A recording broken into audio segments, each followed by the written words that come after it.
మీ business ఏదైనా మీ ఊర్లో promotion చేయాలంటే అది సుమన్ టీవీతోనే సాధ్యం. ఇప్పుడే సంప్రదించండి. శ్రీ గణపతి సచ్చిదానంద సద్గురు పరమాత్మని నమో నమః. శ్రీ దత్త విజయానంద తీర్థ స్వామి సద్గురు పరమాత్మని నమః. జయ గురుదత్త, శ్రీ గురుదత్త. ఇక్కడ మనం స్వశూదన్ ట్రస్ట్ అనే ఆర్గనైజేషన్ ఈ సమ్మర్ వర్చువల్ క్యాంప్ని ఏర్పాటు చేయడం జరిగింది. ఇది ధర్మపురిలో ఆధ్యాత్మిక కేంద్రంగా ఉన్నటువంటి కేచర్ స్కూల్ ధర్మపురి విలేజ్లో ఈ స్వశూదన్ ట్రస్ట్ వాళ్ళు ఆర్గనైజ్ చేస్తున్నటువంటి సమ్మర్ క్యాంప్కి వాళ్ళు రిక్వెస్ట్ చేయటం, దాన్ని అంజిరెడ్డి అనే నేను మన అవధూత దత్తపీఠం మైసూర్ దానికి రిప్రజెంట్ చేస్తున్నాను. యాజ్ ఏ యోగా ఉపాధ్యాయుడిగా చేస్తున్నాను. ఇది కూడా ఈ సమ్మర్ క్యాంప్లో ఒక భాగమే. సో దానికి సంబంధించినటువంటి యోగా ప్రక్రియ మనం ఈ పిల్లలకి, స్కూల్ పిల్లలకి చెప్పుకుంటున్నాం. అది కూడా 7, 8, 9, 10వ తరగతి వాళ్ళకి చెప్పుకుంటున్నాం. సో ఇది దత్తక్రియా యోగా. సో మామూలుగా మనకి క్రియా యోగా గురించి తెలుసు అందరికీ, కానీ దత్తక్రియా యోగా ఎందుకంటున్నాము? అసలు ఈ దత్తక్రియా యోగా ఎక్కడి నుంచి వచ్చింది, ఎప్పుడు వచ్చింది, ఎందుకు వచ్చింది, ఎందుకు చేయాలి ఈ క్రియాయోగా అనేది మనం కొంచెం విపులంగా మాట్లాడుకుందాం. మొట్టమొదలు ఈ దత్తక్రియా యోగా అనేది ఆది గురువు అయినటువంటి దత్తాత్రేయ స్వామి, ఆయననే మనము బ్రహ్మ విష్ణు మహేశ్వర స్వరూపమైనటువంటి ఆది గురువు, గురువులకు గురువు, పరమ గురు, మూల గురు అయినటువంటి దత్తాత్రేయ స్వామి వల్ల మనకి భూమి పుట్టినప్పటి నుంచి ఈ క్రియాయోగ మనకంటే మన మానవులందరికీ కూడా అది ఆయన కృప వల్ల భూమికి రావడం జరిగింది. అదే గురు పరంపరలో ఉన్నటువంటి శ్రీపాద వల్లభుడు మొదటి మానవ జన్మ అయినటువంటి శ్రీపాద వల్లభుడు పిఠాపురంలో, రెండవ జన్మ పూర్ణమైన అవతారాల్లో నరసింహ సరస్వతి, ఈరోజు మనం గాణగాపురం అని చెప్పుకుంటున్నాము, అది నరసింహ సరస్వతి అవతారం.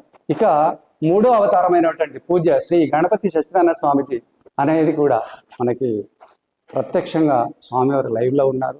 ఆయనే ఈరోజు దత్తాత్రేయ అవతారంలో ఉన్నవారు. ఇది చెప్పిన మాట అక్షర సత్యం.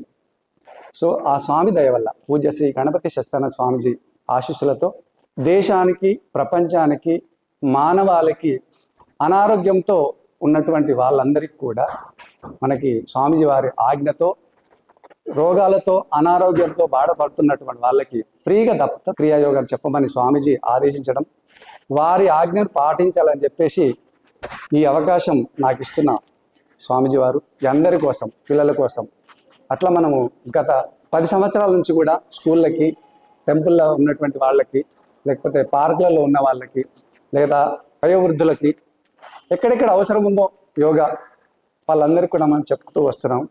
ఇది స్వామీజీ అవతారంలోనే గత 55, 60 సంవత్సరాల నుంచి కూడా చెప్తూ వస్తున్నాం స్వామీజీ ఆశీస్సులతో. ఇక్కడే కాదు, దేశం అంతటా ప్రతి దేశంలో కూడా నడుస్తున్నటువంటి యోగ ప్రక్రియ మనం ఇక్కడ కూడా ఈ రూరల్ ఏరియాలో అయినటువంటి ధర్మపురి గ్రామం కూడా చెప్పడం జరుగుతుంది. సో దాన్నే ఈ సమ్మర్ క్యాంపుగా మనం నిర్వహిస్తూ, వాళ్ళు నిర్వహిస్తున్నటువంటి సమ్మర్ క్యాంపులో ఈ అవకాశం మనకి ఇచ్చారు వాళ్ళు కూడా. అందులో ఒక స్లాట్ మనది కూడా ఉంది కాబట్టి పిల్లలకి ఈ దత్తక్రియ యోగాని ఇక్కడ ప్రత్యక్షంగా, పరోక్షంగా, ప్రత్యక్షంగా 2 విధాలా జరుగుతున్నాయి. దాన్ని మనము వర్చువల్ క్యాంప్ అంటున్నాం, లేదా ఇక్కడ మనకి ఇష్టపూర్వకంగా వాళ్ళు చెప్తున్నటువంటి దాంట్లో మనకు కూడా ఇక్కడ ఫిజికల్గా ఈ రోజు నుంచి 2-3 రోజులు వాళ్ళకి చెప్పడం జరుగుతుంది.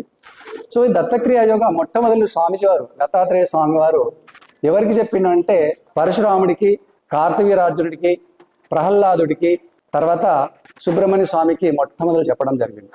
ఆ తర్వాత వచ్చిన పరంపరలో శ్రీ వివేకానంద స్వామి, అరవింద స్వామి వాళ్ళు, తర్వాత మనకు ఇప్పుడున్నటువంటి లైవ్లో ఉన్న పూజ్య శ్రీ గణపతి సచ్చిదానంద స్వామిజీ దేశం అంతటికి వ్యాపింపజేసి మనం దాన్నే 21 జూన్ అనేది గత 11 సంవత్సరాలుగా నడుస్తూ ఉంది, కొన్ని సంవత్సరాలుగా నుంచి నడుస్తూ ఉంది.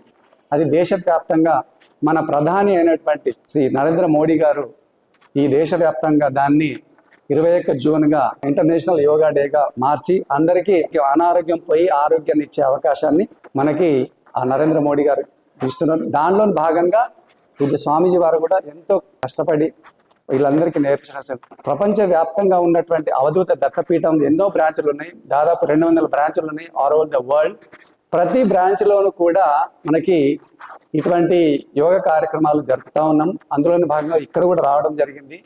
సో అట్లా మనవి గత 4-5 ఇయర్స్ కూడా స్కూళ్ళలో చెప్పడం జరుగుతుంది. గత లాస్ట్ 1 ఇయర్ అంటే 22-23 ఇయర్ల మొత్తంలో 21,700 మంది కూడా చెప్పడం జరిగింది. ఈ యోగ విద్య బేసిక్ యోగా అంటారు. దీన్నే మనకు కావాల్సినటువంటి యోగ విద్య అంటే లైఫ్ కు కావాల్సిన యోగ విద్యను నేర్పిస్తున్నాం మనం. సో అందులో మనకు ముఖ్యంగా ఏంటి అంటే మెయిన్ కంటెంట్స్ వచ్చేసి ప్రాణాయామాలు, నాడీ శుద్ధి వ్యాయామాలు, ముద్రలు, స్టాండింగ్ ఆసనాలు, సిట్టింగ్ ఆసనాలు, అట్లనే పడుకొని చేసే ఆసనాలు, సూర్య నమస్కారాలు, ధ్యానం, ఇలాంటివి కూడా అన్ని కూడా మనం చెప్తున్నాం.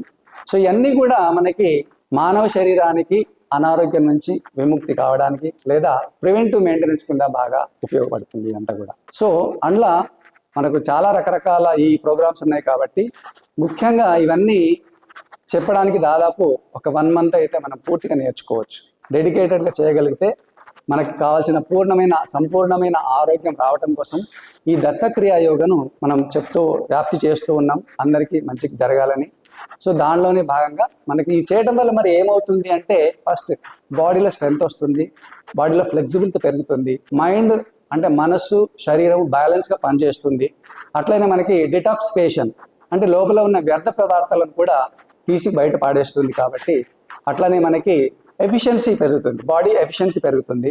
తర్వాత ముఖ్యమైనది మనకు కావాల్సింది మానసిక శాంతి జరుగుతుంది. So that will be remove stress which is having in our mind and body, that will be get relieved with the yoga system. అది ముఖ్యంగా ధ్యానం వల్ల వస్తుంది. సో ధ్యానంలో మళ్ళీ చాలా రకరకాలుగా ఉన్నాయి, అది వేరే విషయం.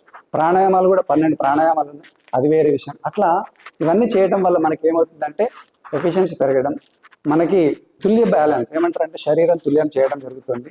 అట్లానే మనకి అన్నిటికన్నా ముఖ్యం మానసిక ఒత్తిడి నుంచి బయటపడవచ్చు. ఈ మనకి రోగాలు అనారోగ్యం రావడానికి కారణం ఏంటంటే మన శరీరానికి దృఢత్వం లేకపోవడం, లోపల ఇంటర్నల్గా శుద్ధి లేకపోవడం, అవన్నీ ఈ యోగ ప్రక్రియ వల్ల జరుగుతుంది. సో ఇట్లానే మనకి ఇంకొంచెం పైకి వెళ్ళగలిగితే అసలైన యోగ విద్య ఏంటంటే this is connected to the spiritual. యోగ ప్రక్రియ అనేది మనకి ఆధ్యాత్మికానికి మొదటి మెట్టు అని చెప్పొచ్చు. సో అట్లనే మనం చెప్పొచ్చు, శ్రేయో హి జ్ఞానం అభ్యాసాత్ జ్ఞానాధ్యానం విశిష్యతే ధ్యానాత్ కర్మఫల త్యాగాచ్ఛాంతిరనంతరం. ఇది భగవద్గీతలో ఒక శ్లోకం. సో ఇట్లా మనకి శ్రేయో హి జ్ఞానం కన్నా ధ్యానం గొప్పది, ధ్యానం కన్నా యోగం గొప్పది. అట్లా ఈ అన్నిటికన్నా గొప్పది ఏంటంటే సర్వఫల పరిత్యాగం. అట్లా మనం ఇట్లా ఈ రకంగా చెప్పుకోవచ్చు. సో ముఖ్య ఉద్దేశం ఏంటంటే మనకు బేసిక్ కావాల్సింది అనారోగ్యం నుంచి బయటికి రావచ్చు. అట్లానే మనము preventive is better than cure అన్నట్టుగా చెప్పుకోవచ్చు మనం. సో దానికే ముఖ్య ఉద్దేశంగా చెప్పుకొని దీనివల్ల మనకి అందరికీ ఆరోగ్యం చేకూర్చాలని చెప్తూ పిల్లలకు కావచ్చు, ఈ దేశానికి కావాలి, ప్రపంచానికి ప్రతి మనుషులు చేయాలి. ఇది చెయ్యకూడదని యాక్చువల్గా యోగా అనేది it is not pertaining to any religion అండి.